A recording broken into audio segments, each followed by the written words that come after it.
Okay, dear students, you are most welcome you are welcome back to this lecture, and we are continuing giving a review of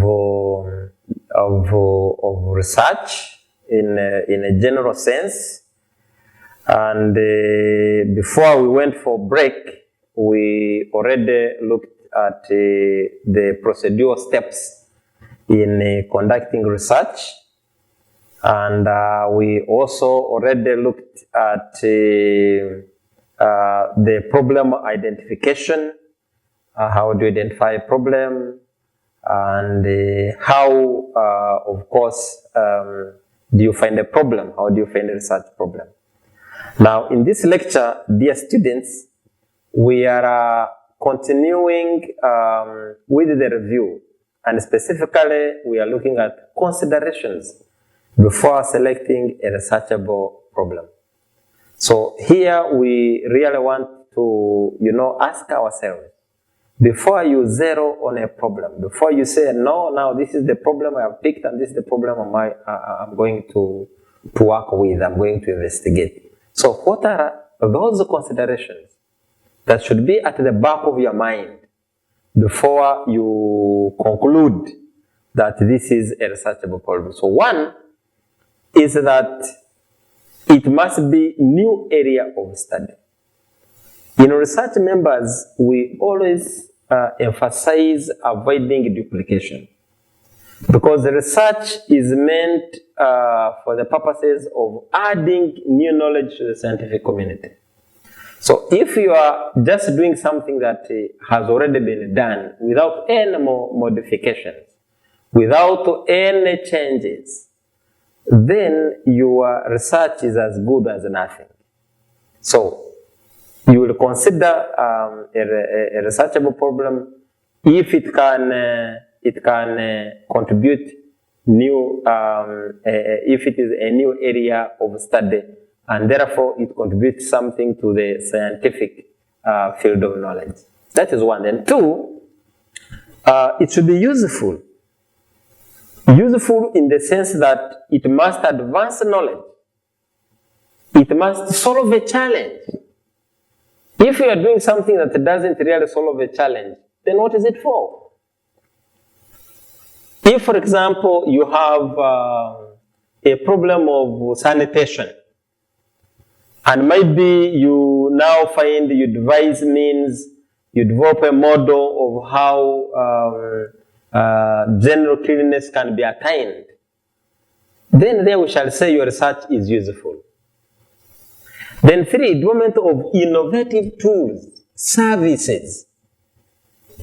So if you are research, you are going to conduct a research, and then the end product is that you are developing an innovative tool, a tool that is going to assist the community, a tool that is going to assist the people, then we shall say that you have selected a researchable problem. Now, it must be manageable. Research must be started, a research problem must be identified, must be put in its specific terms, must be conducted, and must be completed. So therefore, it must be manageable.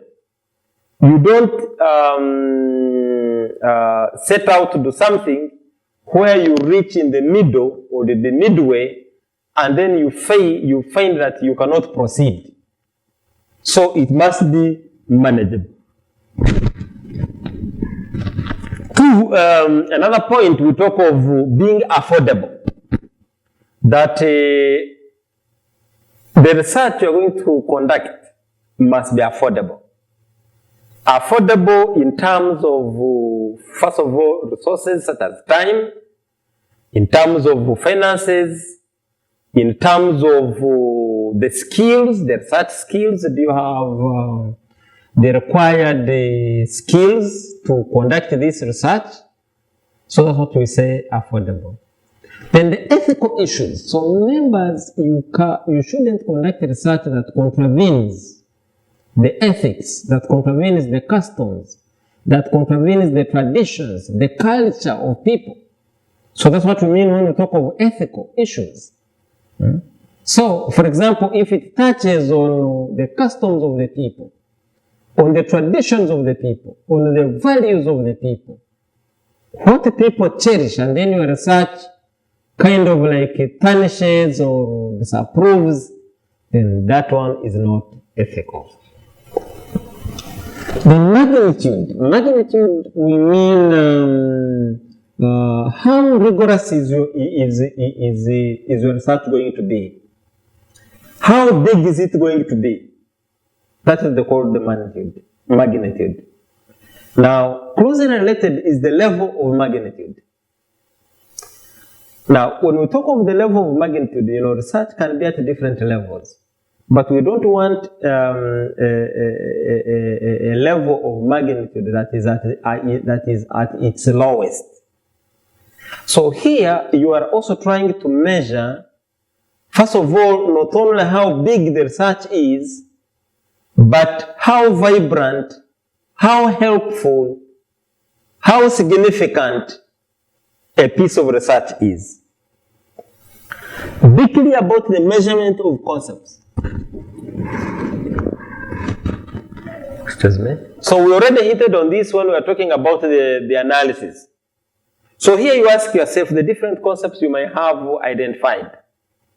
For example, if we are looking at the strategies to curb staff turnover, so you already have two concepts, two variables. You have the strategies and then you have the staff turnover. Now, how are you going to measure the two variables? That one is very, very important. Availability of data. Are you going to get that data? Don't go into a topic where you reach midway and you cannot get the data. There is nobody who can give you data. And this one can happen, for example, if your research contravenes people's values, if it contravenes people's religion, if it contravenes people's culture, and so on and so forth. Now, interesting. Research must be interesting. It must, arouse people's interest. By just looking at it, somebody must get interested in reading your work. Now, consider 5 ways to formulate the research program. The first one, specify your research objectives. And later on, we are going to see how you formulate objectives. This one is also very, very important. Many researchers, and even by the way, experienced researchers, find a problem in the formulation of research programs. Now, review the context of the environment. Explore the nature. Determine the variable relationship. Anticipate the possible consequences of affirmative approaches. And so on and so forth. So, the research purpose, research questions, research objectives, and research hypotheses. So these concepts are very, very important and we shall be dissecting one by one. Now, of course, members, research is a practical subject. Now, like we are talking about the research purpose, the research questions, the research objectives,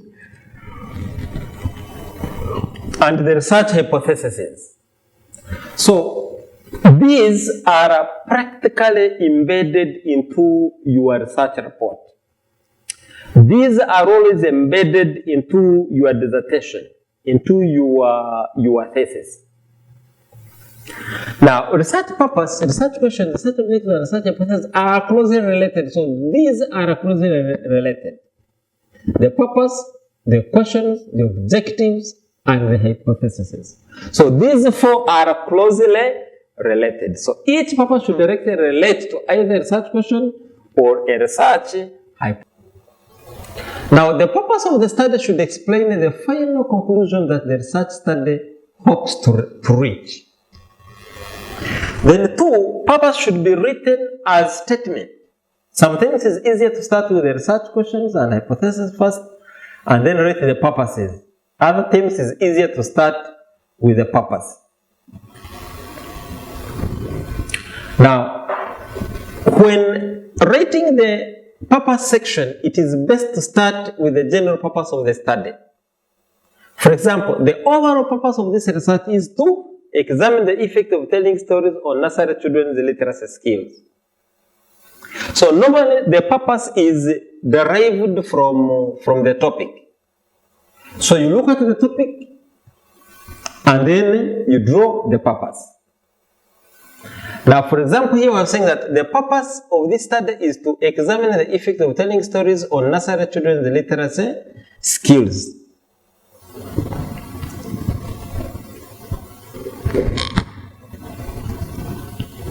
Okay.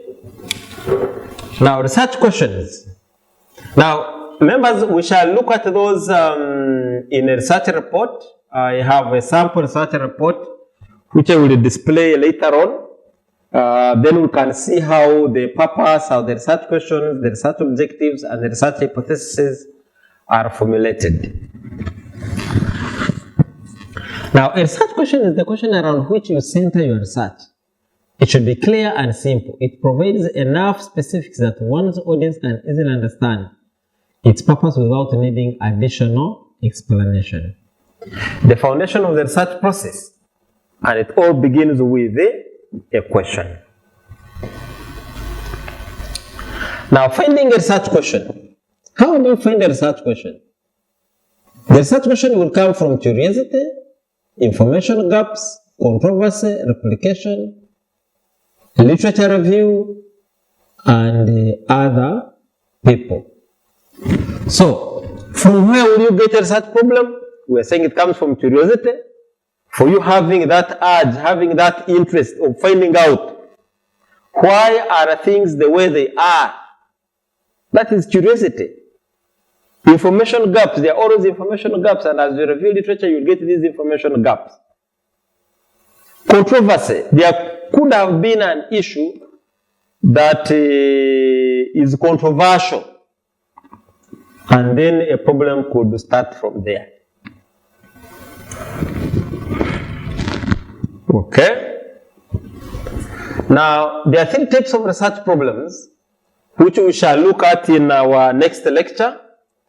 And I'm suggesting that we now pause for a break. When we come back, we shall look at the 3 types of researchable problems. So, thank you.